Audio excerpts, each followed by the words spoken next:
반갑습니다. 깊이가 다른 생명과학 분석가 송경호입니다. 오늘 시간은 2024학년도 대학 수학 능력 시험 9월 모의평가 생명과학 1 과목의 총평을 진행하도록 하겠습니다.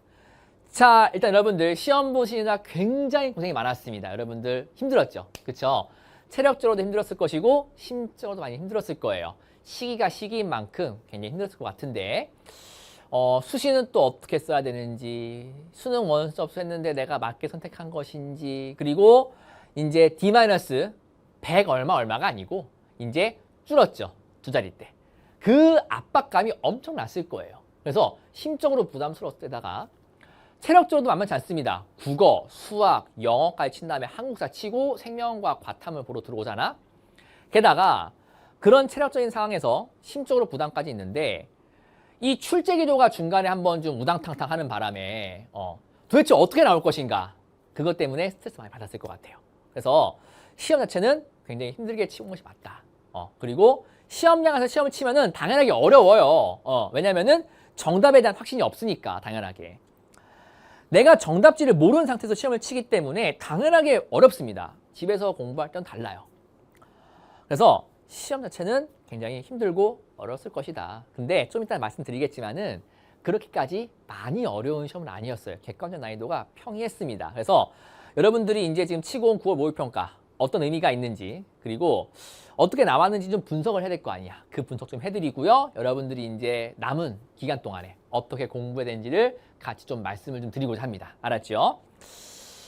일단은 자, 한 줄 총평부터 먼저 좀 진행할까요? 한 줄 총평은 출제 기조가 그대로 반영된 모의평가다 라고 일단 제가 말할 수 있을 것 같습니다. 그래서 이렇게 5가지 꼭지를 좀 말씀드리려고 하는데, 난이도에 대한 거, 변별력에 대한 거, 그리고 문항들에 대한 거, 그리고 수능에 대한 예측, 그리고 전략에 대한 것까지 하나씩 좀 말씀을 드리도록 하겠습니다.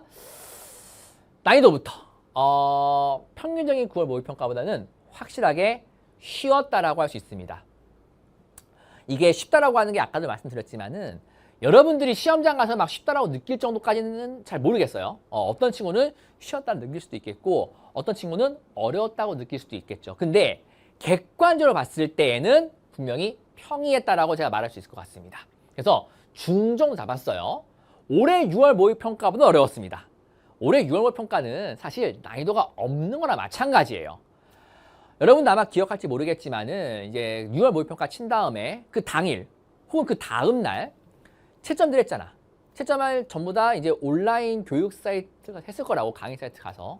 근데 그 사이트만 전부 다 이제 생명과학원 1등 커트라인을 48점 정도 잡았거든요. 근데 실제 채점력을 까보니까는 만점 50점이 1등 커트라인이었어. 만점 받는 친구가 전체 4%가 넘었다고. 그렇기 때문에 난이도가 없는 거나 마찬가지였어요. 그거보다 더 쉽게는 시험이 안 나옵니다. 알았죠?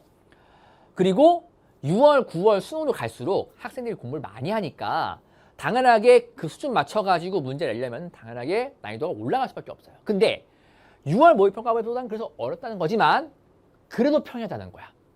평균적인 9월 모의평가나 평균적인 수능보다는 확실히 쉬웠어요. 그를 반영하는 것이 정답률입니다. 정답률이 제가 94%의 정답률을 처음 봤어요. 생명과학원을 가르치면서.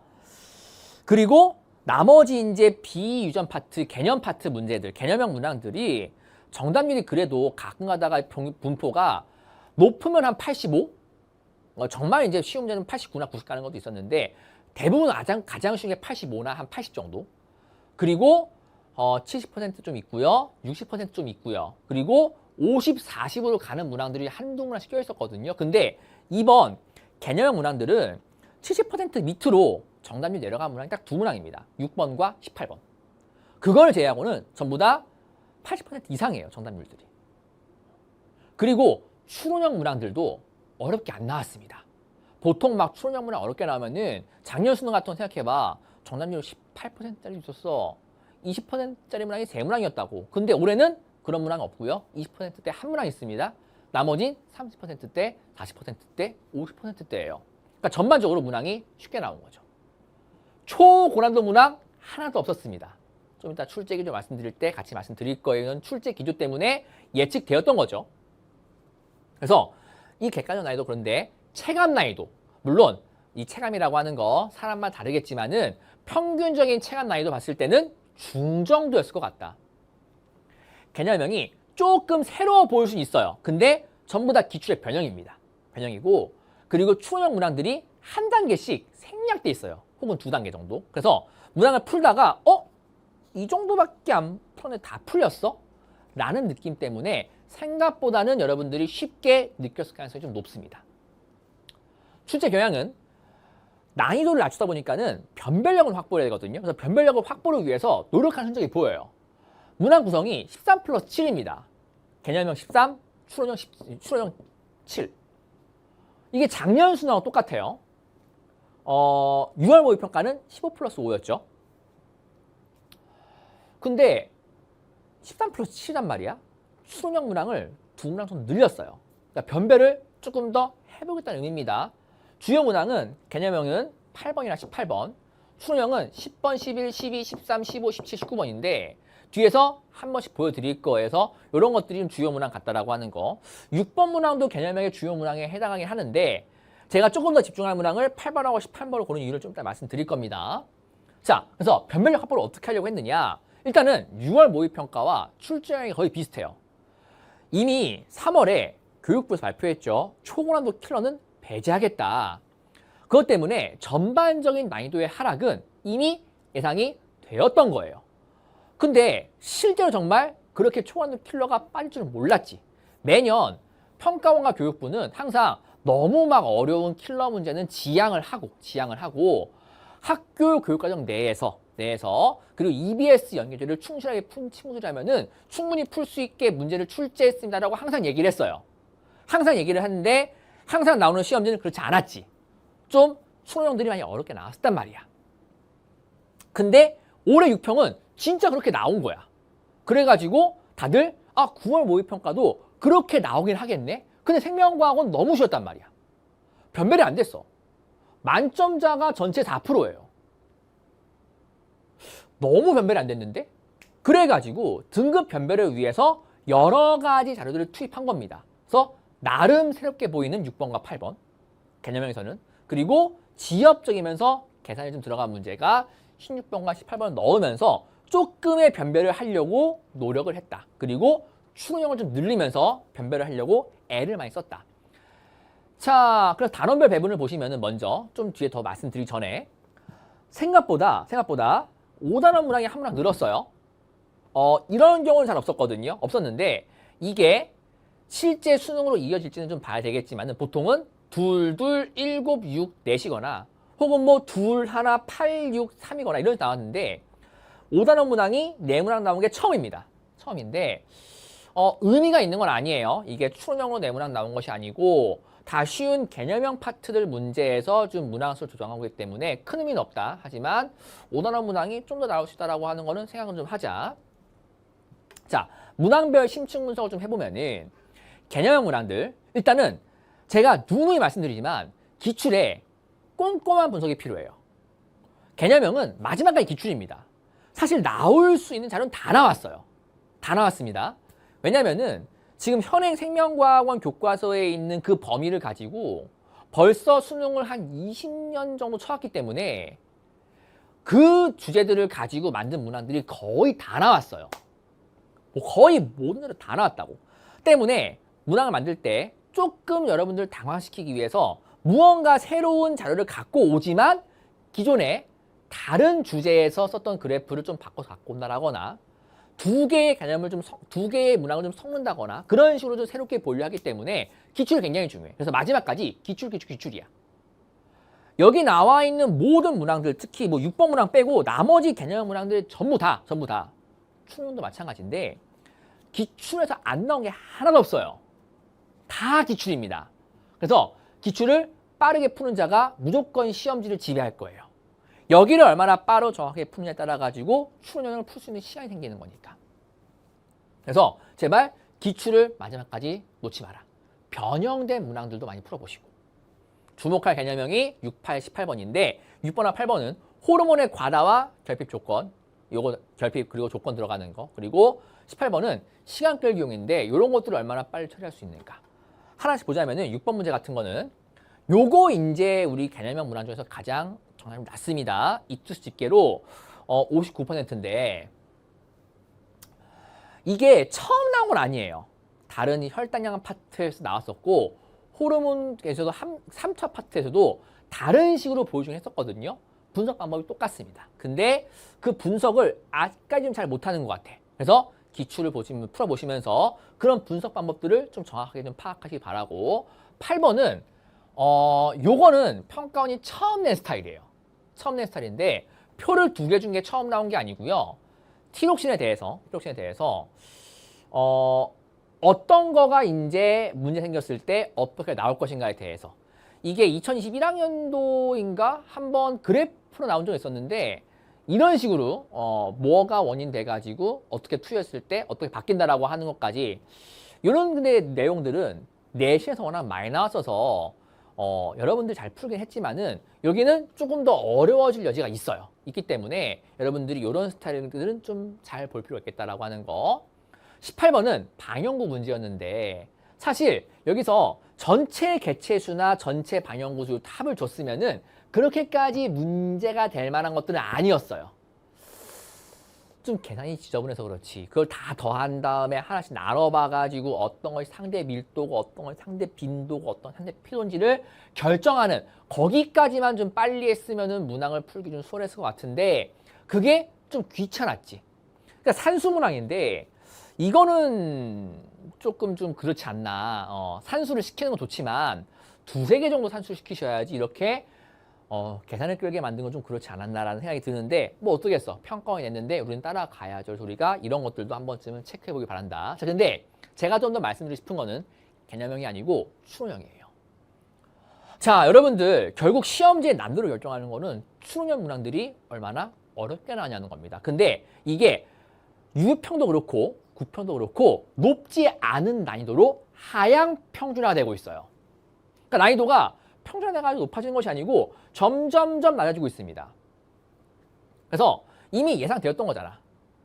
예상되었던 겁니다. 초고난도 킬러가 없어진다라고 하면서 이런 추론형 문항들의 난도가 떨어질 거라고 하는 건 이미 예측이 됐어요. 근데 새로운 유형, 새로운 뭔가 자료, 혹은 새로운 논리가 한 번도 안 나온 6월과 9월은 처음입니다. 처음이에요. 물론 19번의 가계도에서 제가 여태까지 안 나오다가 한 번 딱 나온 이제 처음 나온 부계성상검사의 반대 버전이 있긴 했는데 그걸로 꼭 풀지 않아도 그냥 나와 있는 자료를 분석해서도 얼마든지 풀 수 있었단 말이야. 때문에 기출 논리를 하나도 벗어난 것이 없어요. 지금 문항들에서. 그래가지고 난이도가 점점점 떨어지고 있습니다. 심지어 원래 추론형 문항들을 2파트로 쪼개면은 고전적인 유전 세문항, 교배 실험, 가계도 분석, 돌연변이가 엄청 어렵게 난도가 여기 있었고 그리고 그나마 좀 중간에 그 개념형 문항들 난도가 이 밑에 있고 중간 정도를 차지하고 있는 것들이 근수축, 뉴런, 핵형 분석, 매칭이었는데 그게 요 정도에 차였단 말이야. 개념형 요 밑에 있었다면은. 근데 얘네들이 어떻게 했냐면은 얘네는 살짝 올라가거나 거의 안 올라갔고 요기네들이 이렇게 떨어져 버렸어. 알았어? 난도가 거의 다 똑같아 버렸단 말이야. 그래서 유전 비유전 파트에 있는 추론형 가리지 않고 이게 왜 그렇게 된 거냐? 원래 문제 푼 단계가 하나, 둘, 셋, 넷, 5단계쯤 있었다면은 하나, 2단계 혹은 하나, 둘, 3단계까지만 나오고 끝이야. 모든 추론형 문항이 그렇게 지금 구성이 되고 있어요. 알았어? 평가원이 억제를 하고 있는 건지 혹은 난이도를 낮추기 위해서 일부러 그렇게 주고 있는 건지 모르겠지만은 그 정도야. 자, 그렇기 때문에 이게 웬만한 친구들이 전부 다 도전할 수 있는 문제가 되어버렸어. 그러다 보니까 잘 들으셔야 됩니다. 중위권하고 상위권은 변별할 수 있어요. 중위권 친구들은 7문항을 다 푸는 게 좀 힘들어. 그래가지고 한 2-3문항을 풀거나 3-4문항 정도를 풀게 되겠죠. 근데 상위권 친구들은 다 풀 수 있는 수준의 문제 돼버렸어요. 근데 그거는 최상위권도 마찬가지야. 그래서 지금 제가 이 강의를 찍고 있는 이 영상 찍고 있는 시점이 여러분들 시험 본 다음 날인 9월 7일 날 제가 해설 찍고 이제 지금 3시간 반을 지나가고 있는데 현재 이투스 집계를 봤을 때에 1등급 커트라인이 47점, 2등급이 42점, 3등급이 37점, 4등급이 30점이거든요. 자, 점수의 간격 보시면 한번 적어드릴게요. 다시 한번 적어드리면은 47점이 1컷이고요. 42점이 2컷이고요. 그 다음에 37점이 3컷이고요. 자, 30점이 4컷이에요. 추론형이 내가 7문항 말씀드렸죠. 개념형 13문항이었고요. 그 중에서 추론형 중에서도 원래부터 난도가 좀 낮았던 매칭과 그 다음에 저기 뭐야 그 핵형 분석 그 다음에 뉴런과 근수축까지 거기까지 다 맞추면은 여기까지는 와요. 여기까지 옵니다. 그 위에는 유전 원래 좀 어려웠던 세 문항을 몇 문항 맞추는 거예요. 알았어? 그래서 밑에 있는 애를 보시면은 그 준킬한다. 말 잘못하면 안 되지. 추론 중에서 좀 쉬운 것들을 몇 문항 맞추에 따라 가지고 중위권 친구들은 2등급, 3등급, 4등급을 철저하게 변별해 줄 수 있어요. 문제는 그 위에 친구들이야. 특히 요 위에 최상위권 친구들. 한 문제만 삐끗하면은 일로 옵니다.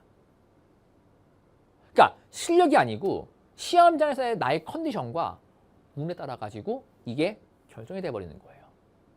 그래가지고 이 경향이 이번 9평만 그런 것이냐 6평도 그렇기 때문에 수능도 이렇게 나올 가능성이 굉장히 높아요.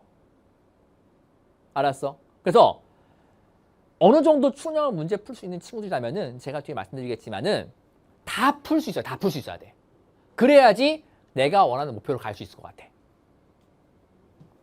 그래서 제가 여기다가 지금 중난도, 고난도라고 했는데 전통적으로 이제 우리가 수능이나 평가 쳤을 때의 중간 난도였던 문항들이 요 네 문항이에요. 근수축, 매칭, 흥분, 핵형 분석. 그리고 고난도 문항이 교배 실험, 돌연변이, 가계도입니다. 근데 요 7문항의 난도가 거의 다 비등비등했어요, 이번에는요. 비등비등했는데 정답률에 차이가 발생하는 이유는 학생들이 그나마 그걸 좀 공부를 더 했냐, 덜 했냐. 혹은 유전이어가지고 먹었냐, 안 먹었냐. 이런 정도의 차이밖에 없었습니다. 그나마 제가 볼 때는 학생들이 이 중난도라고 불렸던 옛날 중난도로 불렸던 문제 중에서는 가장 어려운 게 10번이었을 겁니다. 근데 이것도 2021학년도 9월 모의평가에 한번 등장했던 유형이었어요. 때문에 기출을 공부했다면 충분히 풀 수 있는 문제였습니다. 원래의 마이오신이 고정되어 있고 액틴이 움직이는 것이 아니고 반대로 액틴을 고정하고 마이오신이 움직이는 거기 때문에 좀 관점을 다르게 해가지고 분석하는 방법이 좀 필요했는데 그거를 얼마나 잘 공부했는가, 기출을 얼마나 잘했는가. 11번 같은 매칭은 좀 독특하게 준 겁니다. 원래는 대립들을 요거 두 쌍 나왔을 때 각각의 쌍에서 하나만 뽑아가지고 합치시했는데 다 합치시한 거죠. 근데 원리는 똑같았어요. 12번 흥분 전도 문제는 두 개 섞은 겁니다. 2022학년도 9평하고 맞나? 제가 알기로 잠깐 볼게요. 9평하고 23학년도 6평 섞은 건데 어렵지 않았어요. 특히 여기에 대칭점이라고 하는 거 그리고 여기가 D1, D5라는 걸 정확하게 이용했으면은 너무나 쉽게 그냥 빨리 풀리는 문항이었습니다. 15번 매칭은 작년 수능 문제 정답률 18%였던 16번 문제를 쉽게 바꾼 버전이죠. 그러니까 원래 그것도 둘, 셋, 네 단계쯤 들어가는 문항이었는데 그게 한 지금 2단계 정도는 생략되어 있는 정도인 것 같습니다. 전통 문제인 13번 요게 조금 제가 볼 땐 논란의 소지가 있는 것 같아요. 원래는 현재 교육과정상은 멘델의 독립과 연관이 빠졌기 때문에 각각의 유전자들이 독립되어 있는지 연관되어 있는지를 정확하게 교배 실험자는 줘야 됩니다. 가계도는 풀다가 제시할 수 있어도. 근데 이걸 명확하게 주지 않고 불명확하게 준 다음에 표현형을 가지고 찾으라고 한 건데 사실은 요 표현형을 갖고 찾으라는 게 아니고 그냥 요 이렇게 PQ 사이 교배했을 때 나올 수 있는 표현형이 최대 몇 가지냐. 가나에 대한 것이 아니고 그냥 전체 몇 가지냐라 물었을 때에 그렇게 물어봤으면 이게 교육과정 외였을 것 같은데 최대 3가지란 말 때문에 가나가 최대 3가지 말 때문에 그냥 은근슬쩍 교육과정 내로 싹 들어온 문제가 돼버렸어요. 그래서 요 문제는 조금 유심히 봐야 될 필요가 있는 것 같고 근데 그렇게 많이 어려운 문제는 아니었어. 그냥 풀던 대로 원래 하던 대로 잘 차근차근 풀면 어렵지 않게 풀었었던 것 같고 17번 다인자 돌연변이었거든요. 다인자 다인자 제가 1등급 유전 공략에서 굉장히 많이 강조했던 겁니다. 그런데 애들이 여기까지 나올까 싶었는데 작년 수능에서도 다인자의 돌연변이 나왔었고 부평에서 나왔어요. 심지어 작년은 복립이었는데 올해는 연관이라고. 연관된 다인자에 대한 거 2년 전인가 3년 전인가 한번 나온 다음에 많이 안 나왔었죠. 안 나오기도 했고 애들이 꽤 많은 것들을 외워서 했기 때문에 생각보다 거기는 안 나올 것이라고 많이 등한시했는데 나옵니다. 나오는데 그렇게까지 많이 어렵게 나온 건 아니기 때문에 기본적인 내용만 정확히 해두시면 충분히 풀 수 있는 문제였어요. 19번 가계도 마찬가지입니다. 가계도 더 이상 어렵지 않아요. 이번에 가장 어려웠던 문제가 17번 이투스 집계로 정답률이 28%입니다. 근데 19번 가계도가 정답률이 35거든요. 재밌는 거는 10번의 근수축 문제의 정답률도 이투스 집계로 35%예요. 알았어? 때문에 충분히 도전해 볼 수 있는 가계도입니다. 심지어 기본 분석과 그 살짝의 변형만으로 다 풀려요. 알았어? 때문에 기본 분석, 기본 논리 잘 확인해 두시고 내 것으로 만들어 주셔야 됩니다. 그러면은 이사수능 어떻게 나올 것이냐. 난이도가 엄청나게 뛰진 않을 것 같아. 느낌상은요. 엄청 뛰진 않고 조금 더 높은 난이도로 수능이 나오지 않을까. 요 정도 수준으로 난도가 나오면은요. 6평대 같은 변별이 안 되는 참사가 벌어질 수 있어요. 그렇기 때문에 조금 더 높여가지고 이번 9월 모의평가 정도의 커트라인이나 아니면은 살짝 더 떨궈가지고 이상적인 커트라인은 4540, 3530이야. 1등 컷은 45점, 2등급이 40점, 3등급이 35점, 4등 컷을 3점 만들어 놓는 게 가장 이상적인 커트라인이야. 알았어? 그리고 평균은 한 25점에서 24점. 이번에 이투스 집계를 봤을 때 평균이 한 25.9점 찍힌 것 같거든요. 조금 높아요. 그래서 조금 더 낮춰가지고 그 커트 낮춰가지고 난도 높일 가능성이 높다. 근데 엄청 높아지지 않을 거라고 하는 거는 현재 출제 기조 때문에 그런 거죠. 학교에서 배운 것만으로도 풀 수 있는 수능이 되겠다. 초고난도 키로는 배제할 것이다. EBS의 실질 반영을 높이고자 한다는 것이 현재 지금 교육부와 평가원의 출제 기조죠.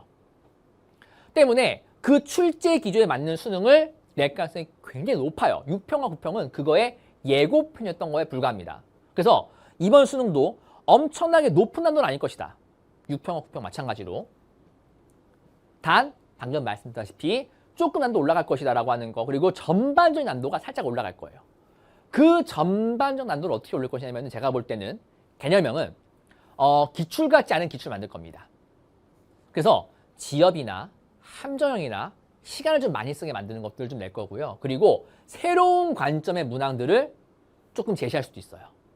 근데 그 새로운 관점이 엄청나게 막 어려운 건 아니고요. 그냥 살짝만 머리를 굴리면은 생각해 볼 수 있는 정도는 한두 문항 정도는 낼 수 있지 않을까. 그리고 추론형들은 한 단계 더. 그러니까 아까 말했지만은 원래 좀 어려운 수능은 문제가 1, 2, 3, 4, 5단계까지 풀어야 돼. 근데 그 정도가 아니고 1, 2, 3, 3.5 정도? 고기 정도까지 가는 이제 추론형들. 그리고 기출들을 좀 조합해가지고 새롭게 보려고 할 것이고요. 그래서 6, 9평에 새로운 논리가 하나도 없다라고 하는 게 굉장히 중요합니다. 기출된 논리만으로도 문제를 좀 섞어가지고 만들 거예요. 그래서 우리가 여러 가지 기출 섞인 것들을 많이 좀 보셔야 됩니다. 여기 안 나왔는데 EBS 실질반영. EBS 실질반영에 대한 거 잠깐 말씀드리면은 이 9월 모의평가에 EBS 반영 문제가 딱 한 문항이 있어요. 계산을 하게 만든 18번입니다. 그리고 EBS에만 나왔던 예시가 한 문항 있어요. 1번 문제 뱀의 턱에 대한 내용. 큰 먹이 먹기 위해서 적합한 몸구조 가진다고 했던 거. 그거 두 개만 EBS에 있는 거였거든. 근데 사실 그거 두 개가 크리티컬했느냐? 크리티컬하진 않았어. 그러니까 EBS의 연계가 찾다 보면은 연계라고 할 수 있는 것들이 있겠지. 근데 이런 걸 연계라고 해야 되는가? 오히려 기출 연계라고 하는 게 더 맞을 수도 있어요. 알았어? 왜냐하면 EBS 수능 특강과 수능 완성도 어쨌든 기본 베이스는 평가원의 수능 평가원 기출 문항이기 때문에 그걸 바탕으로 만든 문제들이니까는 기출 연계라고 하는 것이 더 맞을 수도 있다. 그래서 우리가 EBS 문항 훌륭하고 좋은 문항인 거 맞지만 너무 엄청나게 신경 쓸 필요 없다라고 하는 거. 기출을 조금 더 신경 써라고 하는 거. 향후 대책. 개념형은 지겹더라도 계속 반복하셔야 됩니다. 절대 틀리면 안 돼요. 어떤 등급이건 9등급부터 1등급 친구, 그 어떤 등급의 친구든 간에 무조건 틀리면 안 됩니다. 제가 몇 번 말씀드리지만은 30초 쓴 개념형 3점과 300초 쓴 추론형 3점 똑같습니다. 게다가 올해같이 난이도가 좀 낮을 것이라 예상되는 수능에서는 한 문항 한 문항이 치명적이에요. 실수 하나가 있고 등급 하락입니다. 절대 실수하면 안 돼요. 그래서 어떻게 하시냐? 점검은 기출로, 실력은 변형으로. 그래서 최근 3개년 기출, 개념형 기출만 여러분들 빨리 풀어보세요. 다시 한번. 제 기출 교재인 21기출 450에 풀어도 되고, 아니면은 뭐 시중에 나와 있는 여러 기출 풀어도 됩니다. 개념형만 빠르게 풀어보세요. 빠르게 풀어보신 다음에 틀린 것들 혹은 내가 헷갈린 것들 빨리 메꾸시고, 실력을 올리기 위해서는 변형된 문항 푸시는데, 그 변형된 문항들을 저는 10분 모의고사도 있고요. 송경호 모의고사 있으니까는요. 그런 것들 여러분들이 좀 하시면서 변형된 것들 많이 풀어보셔가지고 실력을 높이셔야 됩니다. 참고로 10분 모의고사는 온라인으로 그냥 올라가 있어요. 파일 전부 올라가 있단 말이야. 때문에 여러분 뽑아가지고 그냥 바로바로 풀어보시면 됩니다. 추론형. 제가 추론형 아까 말씀드렸지만은 모든 문항을 다 풀 수 있어야 됩니다. 특히 만점 1등을 노리는 친구들은요. 어떤 것이 나와도 무조건 풀 수 있어야 돼요. 알았어? 때문에 모든 문항에 대해서 접근법들을 확립하셔야 됩니다. 내가 목표라는 등급이 3등급인 친구 없을 거 아니야. 등급은 높을 수도 좋죠. 2등급, 1등급. 전부 다 목표는 그렇게 높게 잡고 있을 거라고. 지금 3등급 해가지고 추론형 좀 풀 수 있겠다는 친구들도 풀릴 것 같은데라고 해서 목표를 높게 잡을 거예요. 때문에 그런 친구 전부 다 추론형 문항들은 풀 수 있어야 됩니다. 그래서 모든 문항, 어떤 문항 나오던 간에 내가 이렇게 풀겠다라고 하는 풀이법이 확립돼 있어야 돼. 나는 어떻게 했어? 항상 이 문항은 어떤 유형인가? 흥문 전도라면은 시냅스가 껴있나 안 껴있나? 뭐 시간이 다른가 안 다른가? 뭐 자극 장소가 다른가 안 다른가? 이런 것들. 아니면 매칭이라면은요. 한 개체의 여러 세포 매칭인가? 여러 개체의 여러 세포 매칭인가? 제시된 것이 상대량인가? OX인가? 맞아? 교배시라면은 단일인가? 다인지 아닌가? 단일이면은 일반 단일인가? 혹은 뭐 우리가 복대립인가? 우열이 뚜렷한가? 뚜렷하지 않은가? 그런 것들에 대해서 내가 어떤 유형인지 판단을 하고 유형별로 제가 목표들 다 말씀드렸죠? 이게 설명은 바로 어떤 논리나 스킬을 쓸지 설정이 됩니다. 그러면은 풀이법만 내가 확인하시면 돼요. 순서만 어떻게 흘러갈 것인지. 그리고 사정상 조금의 시간이 부족해가지고 추론형 할 수 있을 것 같은데 좀 늦게 시작하는 친구들은 내가 꼭 맞출 수 있는 문항들 설정하세요. 시험지가 어떻게 나올지 모릅니다. 추론형이 7문항에서 6문항 나올 것 같긴 한데 근수축에서 어떻게 나올지 몰라요. 근수축이 분수형을 주는 문제 나올지 이번과 같이 관점을 다르게 주는 문제 나올지 아니면은 그냥 계산 문제 나올지 혹은 유런 문제가 시냅스 낄지 안 낄지 혹은 뭐 교배시험 문제가 일반 다인자와 단일 섞었을지 알았어? 모르는데 어떤 유형의 문제 나왔을 때 내가 이 문항은 무조건 맞추겠다. 목표한 점수가 내가 45라면은 예를 들어서 나는 가계도나 돌연변이는 포기하겠다. 왜냐면 현실적인 시간 때문에 그래. 남은 시간이 얼마 없으니까. 내가 100 몇이만 됐어도 절대 그렇게 하지 말라고 할 텐데 지금은 숫자가 70 몇이죠. 그렇기 때문에 그런 친구 같은 경우에 이제 내가 현실적인 생각을 할 때 됐다. 그래서 목표라는 등급별로 내가 이 문항들은 이 점수하기에서 무조건 맞춰야 한다고 생각을 해보세요. 그러니까 여러분들이 지금 보는 9월 모의평가 시험지를 딱 봤을 때에 내가 이 점수 가기 위해서 나는 요거가 취약해. 나는 이거는 강점이 있어. 그럼 강점이 있는 거를 맞추면 되는 거야. 지금은 약점을 이제 보완하기보다는 강점을 더 강하게 만들어서 점수를 탄탄하게 다지는 게 중요해. 그래서 핵형 분석 문제 난 무조건 맞출 거야. 나는 뉴런 문제는 무조건 맞출 수 있어.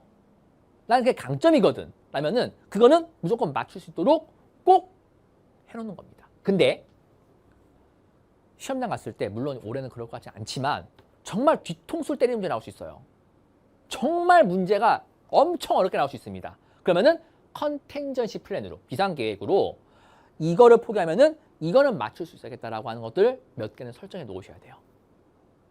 알았어? 그래가지고 내가 목표라는 문제에 이거는 맞추고 이게 안 된다면 요거까지 맞추고 라는 식으로 시나리오를 짜놓은 상태에서 설정을 꼭 하셔가지고 공부를 하셔야 됩니다. 이제는요.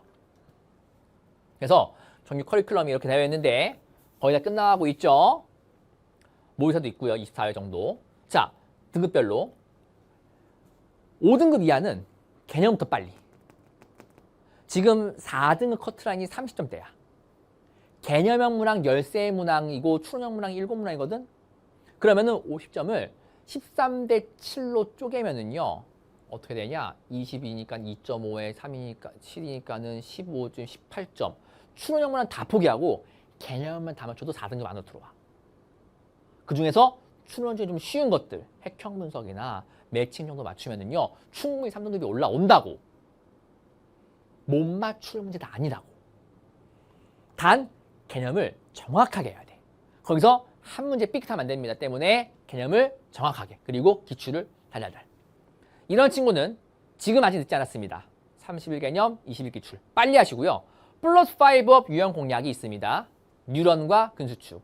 혹은 여러분들 만약에 내가 매칭이나 핵형 분석 맞추겠다면은 1등급 유형 공략의 테마 1, 테마 2 정도까지만 빨리 정리하세요. 알았죠? 그리고 10분 모의사 같은 것들로 비유전 파트, 개념 파트들 빨리빨리 복습해 보시면서 변형 문항 풀어 보시면서 탄탄하게 만드는 게 중요합니다. 3등급 할 수 있어요. 지금도 3, 4등급 친구들 1등급 올라가고 싶지. 근데 모든 것들을 맞추기가 좀 힘들다면은 이제는 선택과 집중을 해야 돼. 현실적인 선택을 해야 됩니다. 개념에서 실수가 없는 거 기본으로 하시고요. 추론형을 모두 할 수는 없어요. 이제는요. 조금 선택하셔야 됩니다. 그때 선택하실 때에는 내가 아까도 말씀드렸지만은 이거는 무조건 맞추고 이거는 틀릴 것 같아. 근데 그 틀릴 것 같은 문항들 중에서도 조금 쉽게 나온 것들이 있을 수도 있어. 그럼 맞춰야 될 거 아니야. 그런 것들을 위해서 기본적인 내용들은 다 알긴 아시되 내가 좀 더 강점을 할 것들을 선택을 하셔라. 그래서 그런 목표로 하는 추론형 문항들을 문항별로 수강을 하세요. 플러스 5업 될 수도 있고 1등급 유형 공략에 테마 1에는 핵형 분석일지, 테마 2에는 매칭일지, 테마 3하고 4에 있는 단인의 다인자일지, 아니면 테마 5에 있는 가계도일지, 6, 7에 있는 돌연변일지. 오케이? 그래서 그런 것들을 해가지고 꼭 우리가 수강을 하시고 그 다음에 50점 엔제 변형 문항 많이 풀어보셔야 됩니다. 그리고 손경호 모의사도 좀 추천드립니다. 우리 1, 2등급 친구들은 실수 절대 금물이에요. 3등급 친구들도 4등급 친구들도 정말 대비를 잘하면은 누구나 만점이 가능한 시험지입니다. 특히 이 지금 1, 2등급 나온 친구들은 목표가 1, 2등급이 아닐 거야. 다 만점일 거라고. 알았어? 근데 이렇게 시험지 난도가 낮게 나오면은 한 문항만으로 등급과 백분위가 심하게 확확 갈릴 거예요. 그러면은 입시에 영향이 클 겁니다. 그래서 절대 실수하지 않도록 많은 연습 필요합니다. 50점 엔제에서 한번 정리하시고요. 제가 이거 할 때마다 문제만 푸는 게 아니고 개념 설명 한번 짧게 하니까는 한번 점검하시고 10분 모의사, 손경호 모의사 많이 풀어보시기 바랍니다. 자, 마지막 고지 얼마 안 남았습니다. 저도 이제 수능 때까지 얼마 안 남았는데 저도 마지막 고지예요. 문제 많이 만들고 여러분 강의하는 거 체력적으로 많이 지칩니다. 지침에도 불구하고 최선을 다해서 준비하고 있고 여러분들에게 양질의 컨텐츠를 드리기 위해서 정말 노력 많이 하고 있어요. 정말 멀지 않았습니다. 멀지 않았고 지금까지 잘 해왔잖아. 그 해온 만큼만 조금만 더 잘하면 됩니다. 알았죠? 마지막까지 여러분 옆에서 제가 열심히 뛰고 있을 테니까 여러분들은 저 믿고 따라오시면 되겠습니다. 알았죠? 자, 총평이 좀 길었는데 여러분들이 많은 걸 얻어갈 수 있길 바라고요. 우리는 본 강의에서 또 뵙도록 하지요. 여러분들 마지막까지 정말 최선을 다해서 달려봅시다. 알았죠? 수고하셨고 본 강의에서 뵙도록 하겠습니다. 고생했습니다.